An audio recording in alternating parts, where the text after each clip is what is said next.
இந்த பெண்மணி என்ன செய்கிறாங்க தெரியுமா? மீன் பிடிக்கிறாங்க. ஆச்சரியமாக இருக்குல்ல? இந்த மீனுக்கு பேர் ஆஃப்ரிக்கன் லங்ஃபிஷ். இது 90% சுவாசிக்கிறதுக்கு தண்ணீருக்கு வெளியே தலையை கொண்டு வந்து காற்றை சுவாசிக்கும்.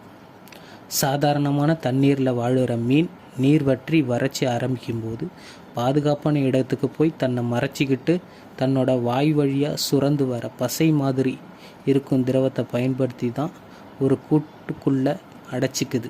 இதால் சுவாசிக்கிறதுக்கு ஒரு சின்ன ஓட்டம் மட்டும்தான் இருக்கும். தன்னோட வளர்சிதை மாற்றத்தை 60 மடங்கு குறைச்சி உணவு எதுவும் இல்லாமல் தன்னோட உடம்பில் இருக்கிற தசைகளையே தன்னோட சக்திக்கு உணவாக எடுத்துக்கிட்டு இப்படி 4 வருடங்கள் இதால் உயிர் வாழ முடியும். பொதுவாக திரும்பவும் மழையோ நீரும் சில மாதங்கள்லேயே வந்துடும். அப்படி வர்றப்போ இந்த மீன்கள் திரும்பவும் தண்ணீரில் நீந்தி போக ஆரம்பிச்சிடும். துரதிர்ஷ்டமாக சில மீன்கள் மீன் பிடிக்கிறவங்களுக்கு உணவாகிடும். இந்த வீடியோ உங்களுக்கு பிடிச்சிருந்தால் மறக்காமல் லைக் பண்ணுங்கள், சப்ஸ்கிரைப் பண்ணிவிடுங்க.